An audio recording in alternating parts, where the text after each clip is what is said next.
¿Cómo están? Bienvenidos a un nuevo capítulo de Hablemos de. Hoy nos acompaña desde Colombia Natalia Caroprese. Natalia es Senior Regulatory Counsel para México y Competition Counsel para la TAM de Uber, además de ser vicepresidente del CEDEP. Ella, como les digo, es colombiana, abogada, muy buena amiga de nosotros. Hemos tenido algunos eventos en los que hemos coincidido y le hemos pasado muy padre. Bienvenida, Natalia, gracias por estar con nosotros, gracias por venir a contarnos la historia de tu vida y a ver cuántos inspiramos hoy con lo que nos vienes a contar. No, muchísimas gracias, Hugo, y a todos ustedes por invitarme. Estoy muy contenta, muy agradecida y pues acá con todo el entusiasmo para venir a platicar unos minutos con ustedes. Padrísimo.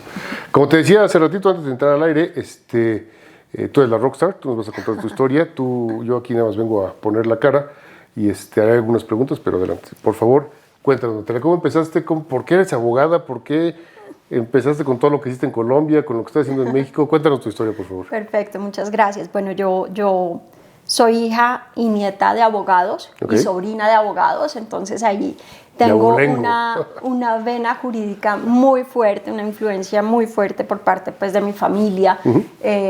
Vengo de ambos lados, de papá y de mamá, de familias muy numerosas. Por el lado de mi papá fácilmente tengo 60 primos, por el lado de mi mamá, que somos los poquitos, venimos siendo ya como unos 15, 16, 17 primos. Entonces es una familia muy, muy, muy grande, muy amorosa, y en esa familia pues hay muchísimos abogados. De ahí yo creo que era muy difícil salvarme de ser abogada. Tengo dos hermanos menores y ellos fueron como los rebeldes de la familia y actualmente son ingenieros. Soy también de un pueblo bastante bonito, bastante chiquito de Colombia. Arauca se queda en la frontera con Venezuela. Es un lugar caracterizado por ser ganadero, por ser petrolero, también por ser parte pues, de la periferia en Colombia. Y pues gran parte del colegio la pasé en Arauca, con mis compañeros, con una estructura familiar muy bonita, muy alegre. Luego terminó el colegio y tengo la oportunidad de irme a estudiar inglés a Inglaterra, a Londres. Paso de estar en Arauca, que es una ciudad pequeña maravillosa, a esta pues, gran metrópolis que es Londres, como con esa multiculturalidad. Ahí se me despierta el interés por las diferentes formas de ver la vida y por los diferentes tipos y culturas, etc. De ahí vuelvo a Colombia, un poquito obligada por mi papá, porque en Londres conseguí un trabajo en McDonald's y me iba muy bien, pese a que no entendía nada de inglés. Ya estaba siendo manager, yo creo que ya... Ya la Big Mac la sabías vender sin problema. No, yo era una dura. Yo, si sé hacer algo en la vida bien, es vender hamburguesas. Pero a mi papá le entró como cierto estrés de que yo quisiera dedicarme a esa carrera en McDonald's y no estudiar. Entonces, aprovechando pues, que estaba pequeña, tenía 16 años y que ya entraba el invierno, en Inglaterra, y adicionalmente pues que soy de un pueblo muy caliente, o sea, es decir, mucho calor, pues aprovechamos para pasar la Navidad en Colombia, y se da la oportunidad de que mi papá de una vez me matricula en la Universidad Javeriana en Colombia, una muy buena universidad. Yo ya había aplicado antes, me habían aceptado, pero pues no había guardado el cupo, y como que todas las estrellas se dieron para que yo fuera tan afortunada de poder entrar a estudiar Derecho en esa universidad, y empecé a estudiar Derecho. Es una carrera preciosa. De un momento a otro la situación de mi familia cambia. Colombia, pues ustedes saben, es un país que es precioso, pero que a veces ha sido impactado por violencia, y en el caso particular de Arauca es una zona que siempre ha sido muy afectada pues, por temas de violencia en Colombia, particular toda la vida por guerrilla, después por el paramilitarismo. Pasa una situación especial. Yo estaba viviendo sola en Bogotá, como niña muy mimada, muy consentida, en una casa sola, y de repente pues tienen que venir mis papás con mis hermanos y empezamos a vivir un poquito hacinados en medio de su desplazamiento, claro, por cuestiones de seguridad y cuestiones también económicas. Entonces ahí pasa otra etapa y ahí yo había antes de esa etapa tomado el derecho como que bueno, tengo que estudiarlo, pero sin tanta pasión, y a partir de ese momento que me doy cuenta que realmente mi familia necesita que yo saque ese título y que empiece a trabajar, ahí le meto toda la ficha y pues me graduó bastante rápido de la carrera. ¿Pero adelantaste materias o...? No, digamos, me gradué pues dentro de los años que son, allá son 5 años, pero en esa universidad en ese momento había que presentar preparatorios, que son como unos exámenes condensados de la carrera. En el caso de la Javeriana, en esa época eran 9 preparatorios, que eran, pues realmente uno podría demorarse mucho tiempo presentándolos, y adicionalmente tesis, y adicionalmente pues examen de inglés, y en esa época en Colombia no estamos como tan avanzados en materia de bilingüismo. Ya ahorita estoy viendo que las nuevas generaciones lo están dominando más, pero pues en la mía siempre nos toca un poquito difícil aprenderlo.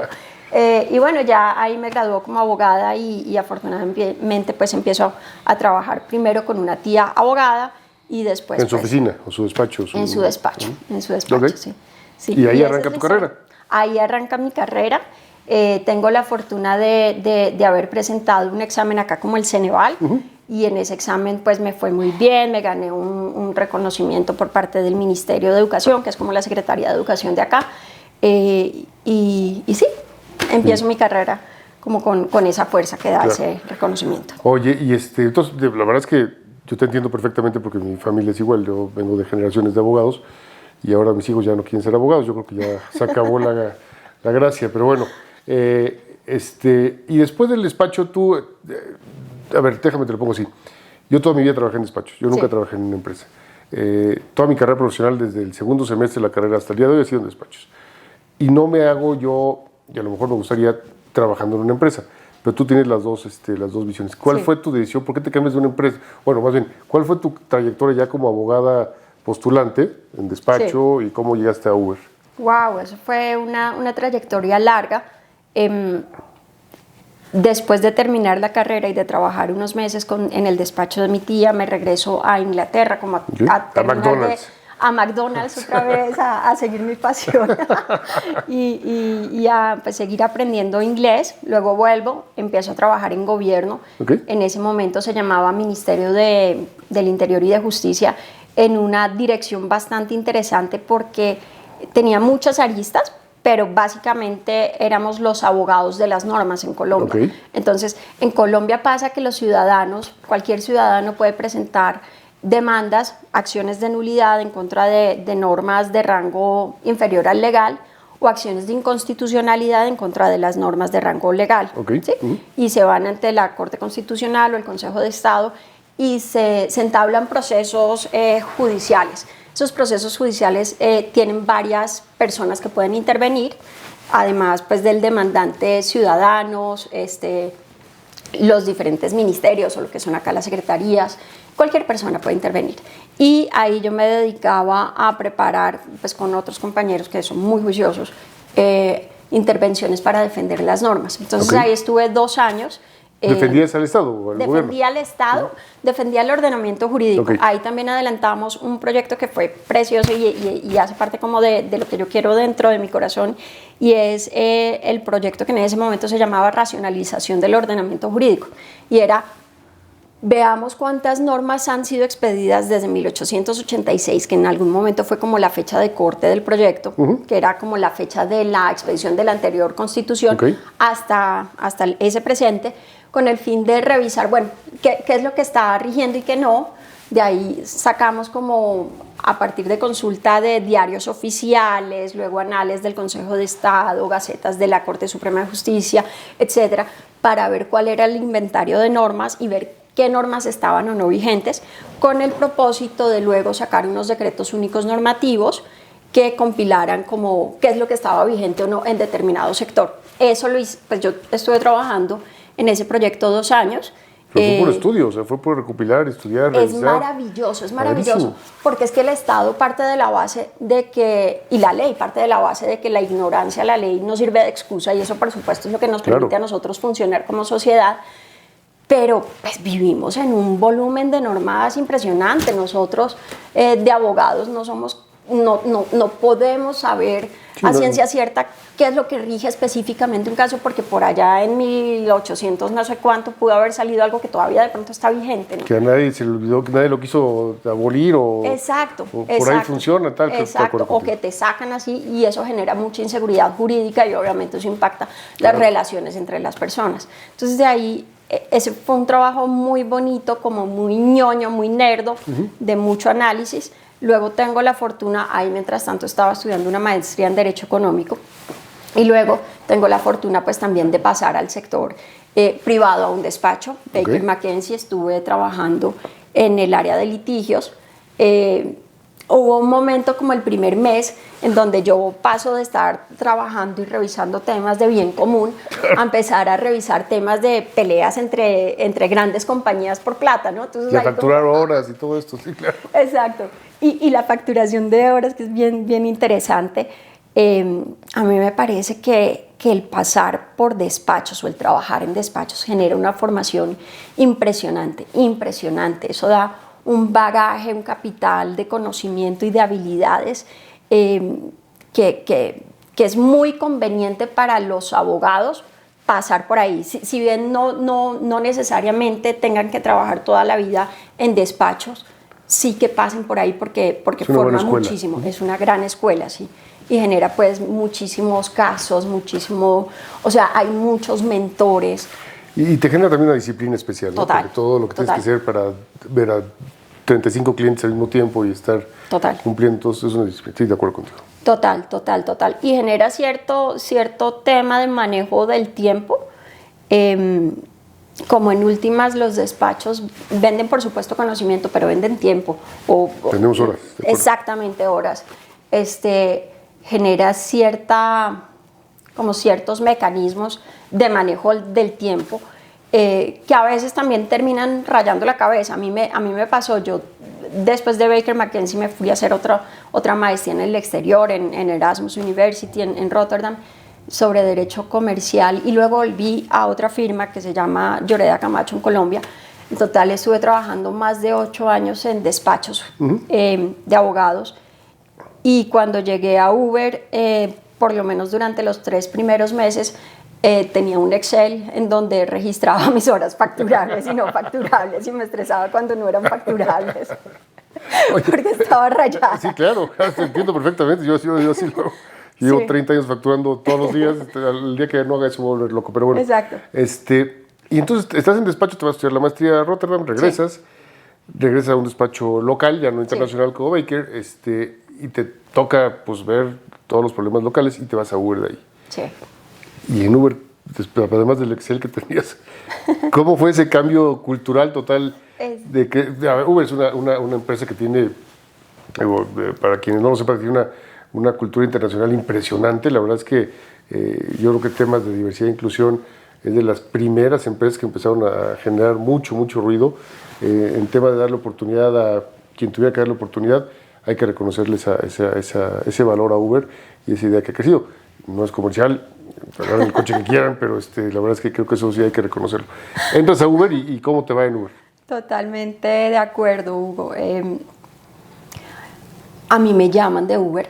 Es decir, yo un día, un jueves o viernes 7, estaba en la oficina y me entró una llamada que allá a los licenciados les dicen doctores, ¿no? Entonces, y era un despacho bastante formal, entonces, doctora, la están llamando de Uber. Y yo dije, Uber es el cliente pues perfecto porque está lleno de problemas, de litigios, claro. Y yo pues en el área de litigios, yo dije, no, vamos a conseguirnos este cliente para la firma. Entonces me lo pasan y yo pues pongo voz de, vamos a conseguir el cliente. A sus órdenes. A sus órdenes, claro. Y resulta que me estaban buscando a mí como profesionista, pero para pasar a trabajar a Uber, cosa que me sorprendió, me pareció maravilloso. Me llaman, me dicen que están interesados en mi perfil, que si quiero pues pasar mi hoja de vida, yo por supuesto la paso.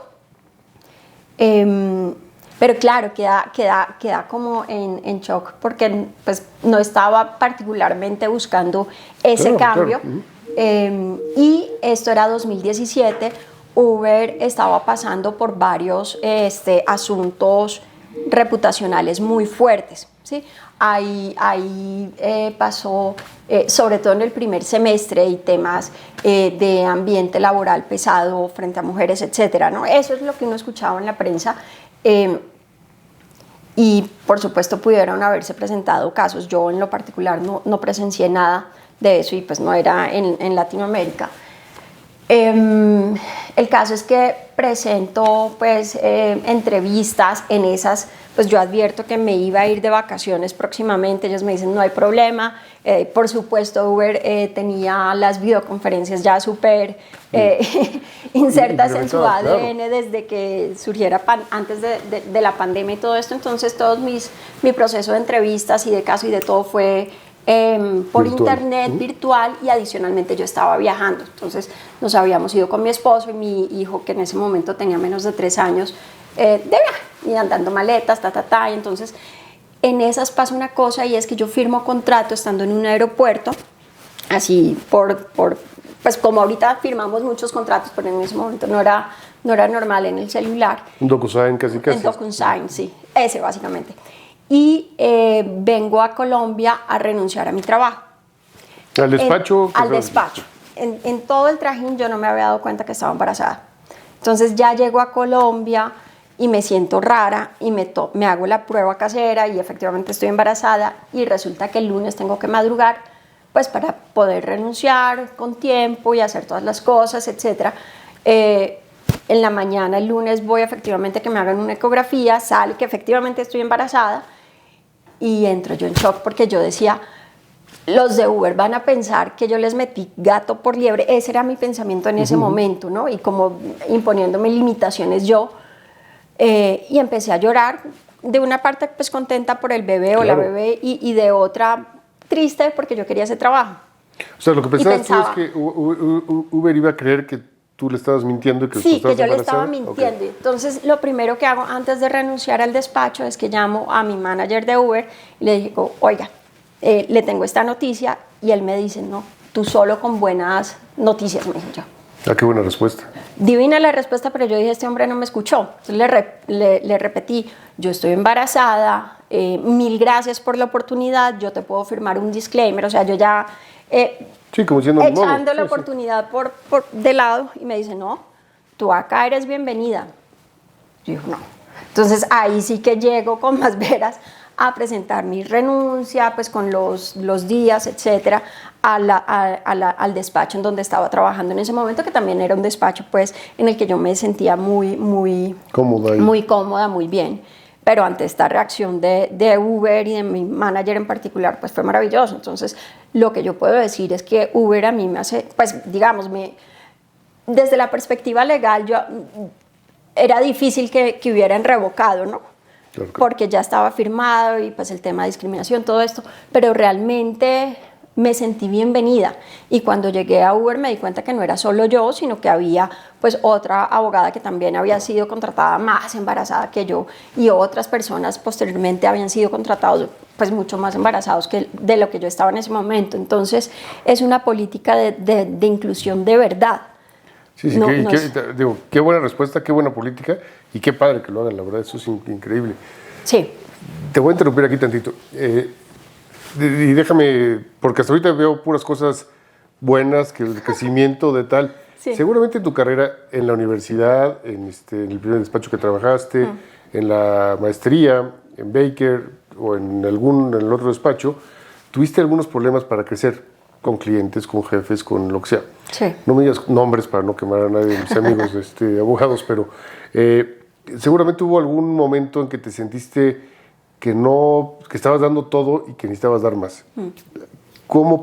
Seguramente en Colombia es muy parecido a México, ¿no? Me supongo en esa parte de la cultura latina y lo que tenemos, y el machismo, etcétera, va pasando por el... ¿Te sentiste alguna vez, no frustrada, pero que dijiste, tengo que demostrar más, tengo que ver qué más hago para demostrarlo? Claro, muchas veces, y a ver, yo he visto he leído que hay como diferentes tipos de síndromes que nos pueden impactar a muchas personas y las mujeres tendemos a ser particularmente vulnerables a un par de síndromes. Uno es el del impostor, que es como muy famoso y que sacamos a colación cada rato y que ese, entiendo yo, muchas mujeres tenemos, hombres por supuesto entiendo que también, pero las mujeres podemos tender a ser más susceptibles a sufrir de eso. Y el otro es el de la tiara. Y el de la tiara me parece súper interesante porque yo siento que yo tenía ese síndrome de la tiara y dice que cuando estás al inicio de tu carrera y eres joven, chiquita, es relativamente fácil ascender porque además el pool es bastante grande, ¿no? Entonces, como que yo me acuerdo... Sí, yo me acuerdo trabajando en Baker, yo lo que me acuerdo es que yo trabajaba y cada cierto tiempo me estaban ascendiendo y era como muy perceptible y muy marcado ese ascenso. Pero llega un momento en el que ese ascenso, y no me pasó específicamente en Baker, en donde no se sigue dando. Y el de la tiara es porque es como la princesita, que la princesita hace las cosas que tiene que hacer, es juiciosita, y va obteniendo sus recompensas, ¿no? Lo que pasa es que si uno tiene ese síndrome de la tiara, pues queda como acostumbrado a que si trabaja juicioso, tiene la recompensa fácil y se le olvida pedir, se le olvida decir, oiga, o se le olvida negociar. Y las mujeres, y estoy acá generalizando por supuesto, y estoy viendo como que hay una marcada tendencia hacia la mejora por parte de las generaciones nuevas de abogadas, por lo menos con las que yo trabajo, pero también creo que yo trabajo con un equipo que es muy privilegiado, que estamos todos en una burbujita y que a veces no necesariamente podemos ser como la muestra de lo que pasa en el resto o del país o de... Sí, del continente. Sí, somos una burbujita muy privilegiada, esa es la verdad. Pero en esa burbujita muy privilegiada sí estoy viendo que las mujeres están siendo más empoderadas y saben ya negociar y saben y como que constantemente están escuchando. Eso no pasaba hace unos años cuando yo estaba, digamos, en esa etapa de la carrera. Entonces yo sí he visto que me ha faltado a mí pedir más frente a mí, ¿sí? Tienes toda la razón, y creo que las últimas 10 entrevistas o 15 entrevistas que hemos tenido hemos coincidido en esa parte. A las mujeres les cuesta más trabajo levantar la mano y decir, oye, aquí estoy, quiero ese puesto, quiero ese incremento, quiero ese lugar o quiero estar en el consejo. Y las que lo hacen, al momento de hacerlo, se dan cuenta que tienen ese poder de poder llegar y que lo pueden hacer y quieren demostrar, si hay 10 puntos por los que hay que tener para ese puesto, tienen que tener 12. En cambio, el hombre, con que tenga uno, ya levanta la mano y se anima. Y si pasa, pues pasó, y si no, no pasó. Somos un poquito más desvergonzados en esa parte, los hombres. Que deberíamos aprender de eso las mujeres. Y eso es lo que voy. Yo creo que la mujer debe dejar la mano levantada, no estar aquí, pero levantada hasta acá, para que siempre siempre estén visibles y tal, y se ayuden entre ustedes. Eso, de acuerdo. Estoy totalmente convencido de que tiene que suceder. Si no, va a haber un problema. Ahora, habemos quienes buscamos empoderar a la mujer, ya ven que hay gente que no le interesa empoderar a la mujer o que le da igual, ¿no? Sí. Yo creo que eso es lo que hoy la mujer, en cualquier profesión, en cualquier industria, en cualquier tema, tiene que estar levantando la mano y levantándola más alta para que se vea y haciendo mucho ruido. Y qué bueno que lo sacas aquí a colación. A mí me encanta de México que las mujeres están levantando esa voz de manera fuerte, ¿no? Yo también lo entiendo como una especie de contrarreacción, porque entiendo que el machismo también es bastante fuerte. En general en Latinoamérica el machismo es fuerte, y la cultura y todo esto, y obviamente hay regiones de regiones, no es lo mismo Ciudad de México o acá donde estamos sentados que en una ciudad de pronto más pequeña, claro, lo mismo pasa en Colombia. Claro, uno en Bogotá pues no experimenta el mismo nivel de machismo que puede experimentar, por ejemplo, de la región de donde yo soy. Pero me encanta que las mujeres hablan y que salen y que protestan y que dicen, oiga, esto es lo que necesitamos. Yo creo que ya hablando como de desarrollo profesional, personal, específicamente para mujeres, hace falta que nos la creamos. O sea, porque es que ese es el principal enemigo. Y yo entiendo que hay estructuras a veces cerradas, a veces es mucho más difícil y obviamente uno solo no va a controlar todo, pero sí es muy importante uno como mujer hacer la tarea y hacerla bien. Y lo digo porque a mí me ha pasado y me sigue pasando, en el sentido de que a veces hay como una especie de autosabotaje, ¿sí? Entonces, por ejemplo, abren espacios como este al que ustedes me han invitado y si a uno le da como cosa, entonces de pronto no viene y pierde ese nivel de exposición. A mí me pasó hace poco, me invitaron a participar en alguna cosa en donde iba a salir mi nombre.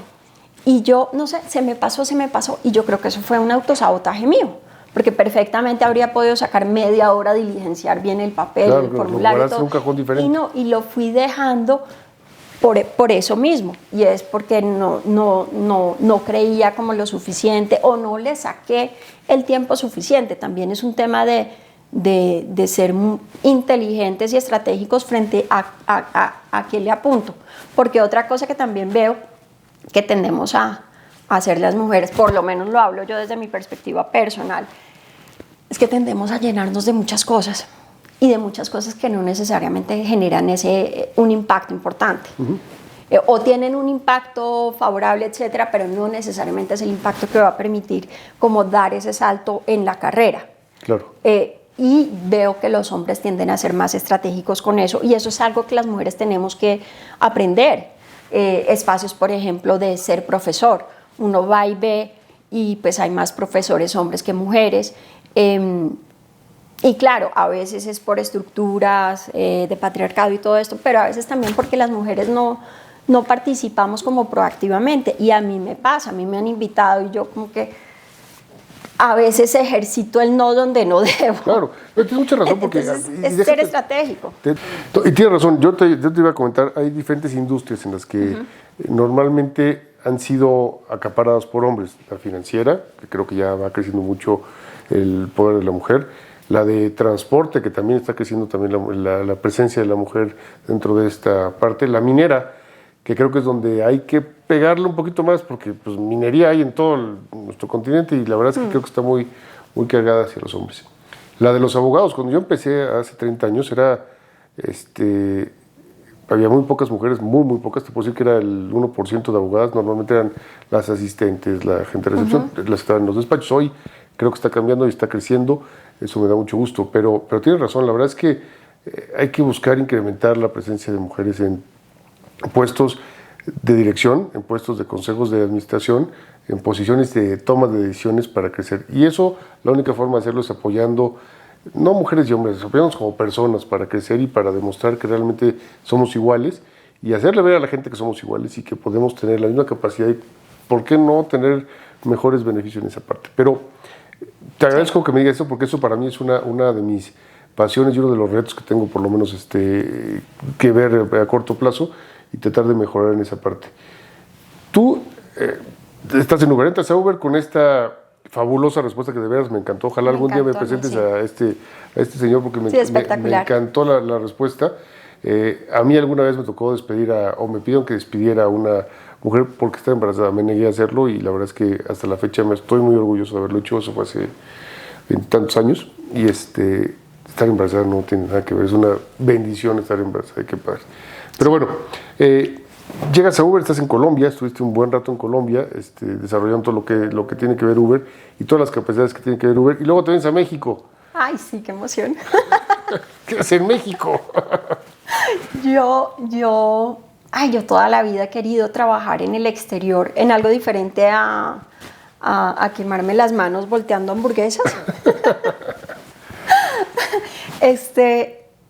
Toda la vida, y esa es de pronto una de las poquitas desventajas que pueda tener el derecho, es que obviamente pues dependemos de la regulación, de la legislación, y es súper local, y en esa medida excepcionalmente podemos ejercer nuestra profesión de abogados en el exterior. Obviamente siempre hay gente que la logra y que la saca del Estado y que es fácil, y ese tipo de casos pasa. Pero para mí sí había sido como una frustración que yo había tenido debajo de la cabeza toda la vida, porque el mundo es tan bonito, tan amplio, claro. Y estar uno necesariamente como tan atornillado a un sitio que puede ser precioso y espectacular, pero pues como que te estás perdiendo del resto del mundo, ¿no? Y eso era lo que me pasaba a mí. Uber, afortunadamente, pues como es una compañía global con presencia mundial, presencia mundial, pero adicionalmente también que necesita como ser especializada a nivel local, me abrió esa puerta y fue maravilloso. Yo inicié como abogada de litigios para Colombia, Centroamérica, bueno, y después andina, que es Ecuador, Perú y Bolivia, y después por miles de cosas también Centroamérica y Caribe, y al principio fue bastante difícil porque pues yo era muy abogada, muy técnica, pero de abogada colombiana y técnica en lo que yo me dedicaba, que era el proceso. Y a la ley colombiana exclusivamente. Y a la ley colombiana. Entonces yo ahí me sabía todos los debates del decreto, no sé qué, o de la ley, si se más, y el artículo y ta. Ya en este punto yo veo que debaten eso y más o menos tengo idea, pero no me entro al detalle. Porque esto lo hablaba también con un colega colombiano que se vino a trabajar a México siendo abogado, que también trabajó en Uber, y yo le preguntaba, ¿usted cómo hace? Porque es que él veía Latinoamérica y, pucha, para ser abogado, viendo toda una región, ¿qué skills uno tiene que desarrollar para poder hacer eso y no volverse loco? Y no, me decía que en últimas, pues uno se vuelve más o menos un generalista que tiene que conocer todo, pero definitivamente el detalle ya se lo dejan los especialistas. Sí, y eso, claro, y eso afortunadamente, pues una compañía como Uber pues tiene la ventaja de poder contar con bastantes asesores locales, expertos en la materia. Entonces, por supuesto, da mucha tranquilidad poderlo hacer, ¿no? Entonces, mi primera experiencia como siendo abogada internacional fue a través de ese tema, y ya luego uno se va dando cuenta pues que en últimas, afortunadamente, la base del derecho es muy parecida en países, Latinoamérica. Claro, sí. Obviamente hay diferencias. México tiene unas particularidades bastante interesantes por la estructura federal que tiene, pero en últimas como que el criterio jurídico termina prevaleciendo y termina estando apuntado. A veces se descacha un poquito, pero, y claro, yo no me voy a saber específicamente como toda la historia de lo que está pasando acá en México, pero mi criterio jurídico sí me permite, y luego voy a estudio y con la colaboración de compañeros y abogados. La base al final es la misma, ¿no? Claro, la base es la misma, afortunadamente. Por ejemplo, en la región anterior veía temas de Puerto Rico y uno que otro de Jamaica, que esos tenían una base legal diferente. Puerto Rico es una mezcla ahí como entre civil law y common law, y Jamaica sí es puro common law. Entonces era como también aprender un poquito de eso y aprovechar del conocimiento y de la experiencia del resto de las personas, ¿no? Entonces eso me dio la oportunidad para cuando acá surgió el rol, pues aplicar, y afortunadamente conté con el apoyo de Sandra Monroy, mi manager, y de Carolina Manchado, que es la General Counsel de Latinoamérica, y confiaron en mí, y me trajeron, y yo estoy feliz acá en México. Y nosotros estamos felices que estés con nosotros. Ay, también. Ahora, déjame te digo, porque también hacía otras cosas. Aparte, en plena pandemia, estuviste fuera de las fundadoras del CEDEP, ¿no? Sí, cuéntanos qué es eso. En plena pandemia yo estaba ahí trabajando en cualquier cosa, obviamente de Uber, y me llaman un colega abogado de Arauca, César Cermeño, a participar en un proyecto que estaba armando con Guillermo Cáez de CEDEP. Me dijo, ¿qué es el CEDEP? Entonces me dijo que no, que era el Centro de Estudios de Derecho Procesal, etc. Cuento largo, corto, termino yo siendo invitada a participar como vicepresidente en 2021, y ahí pues ha sido muy interesante porque es un esquema, en este último tiempo ha tomado mucha fuerza la palabra empoderamiento, ¿no es cierto? Y este centro lo que busca es empoderar a los abogados, empoderarlos, entonces darles como un espacio para que hablen, para que expongan lo que quieran. Y casi ni hablan los abogados. Pues, exacto, casi que ni hablan. Entonces ahí han ocurrido como varios esquemas que yo creo que los hemos visto, que han sido resultado de la pandemia. Al inicio es como algo frenético de que todo el mundo quiere estar participando, y en webinars y en mil cosas. Ya al final como que la gente se quema. eso también nos ha pasado en Uber, porque en Uber también hago parte de Women of CLO, que es como la organización de mujeres abogadas dentro de la compañía, que también hacemos como actividades en pro del empoderamiento de la mujer. Entonces ahí está la palabra empoderamiento y abogados y abogadas. Y en últimas, en el CEDEP, lo que buscamos es como darle esa visibilidad a los abogados. A los abogados pues que de pronto no han encontrado esa posibilidad de tener visibilidad en otros centros también similares o que sí la han tenido pero pues que quieren expandirse, ¿no? Entonces, claro, por ejemplo, tenemos diferentes capítulos dependiendo pues del área del derecho. Esto en teoría es procesal, sí, pero claro, tiene mil cosas. ok, es lo que te decía, porque si era procesal solamente algunas áreas tienen sí. No, pero tiene... litigio.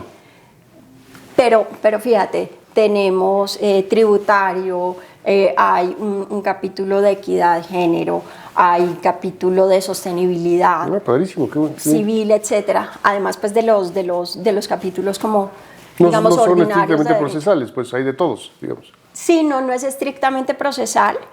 Y ahí nos dio esto, ¿no? Que todos al principio estábamos súper, cada 3 días con webinar, y entonces que aparecíamos en el foto y la cosa, y todo el mundo quería aparecer.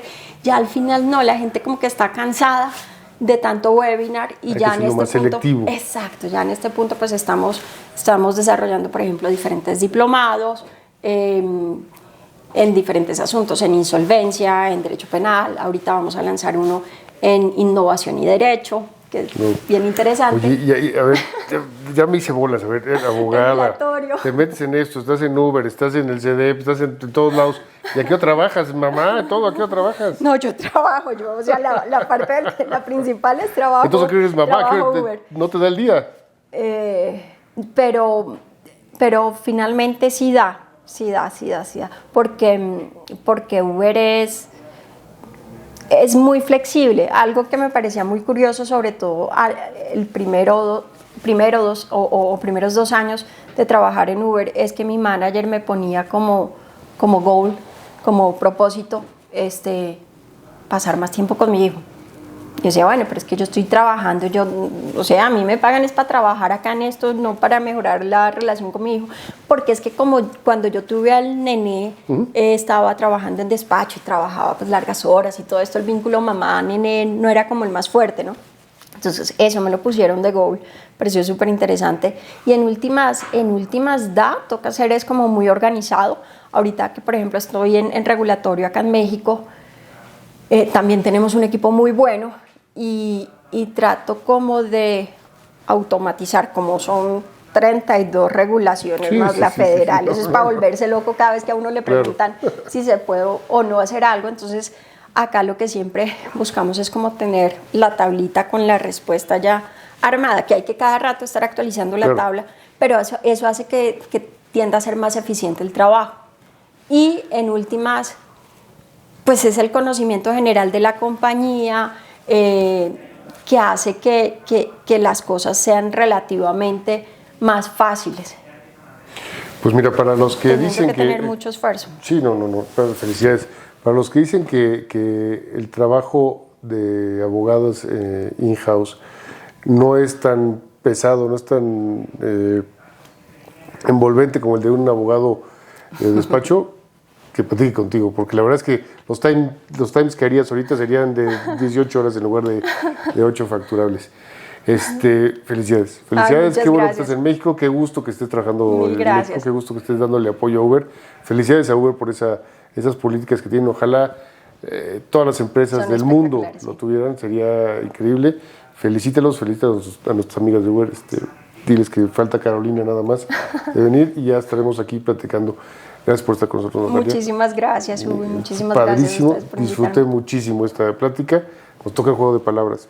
Vas a ver. Bueno, listo. Eso es donde yo me equivoco más que nunca. Pero gracias por todo. No, mil gracias a ti, de verdad. Estoy muy, muy, muy contenta, muy agradecida por esta invitación. Y si puedo dejar un mensaje es que creamos, seamos hombres o mujeres, pero que nos lacteamos, que sí podemos. Y también que digamos que no cuando no queramos hacer algo, ¿no? Exacto. También. Se vale, gracias. Se vale. Qué buena conclusión, te felicito, muchas gracias. A ti, Hugo, mil gracias. Vamos al juego de palabras.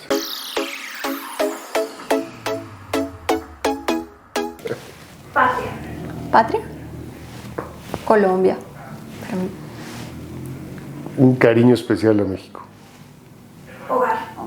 Mi casa. Mi familia. Hijo. Mi campeón, mi vida entera. Mi dicha, Alejandro, que es un personaje divino. Legalidad. Uy, todo, todo. Y es constante renovación. Urgencia de tener una real legalidad en este país. Tecnología. Todo lo que no entiendo. Magia. Sororidad. Desarrollo, desarrollo para todas. Apoyo a las mujeres. Sustentabilidad. Algo que debimos haber empezado a hacer hace más de 100 años y que le debemos a este planeta. Necesario, sin eso no tenemos forma de seguir vivos. Latinoamérica. Hogar. Mi tierra.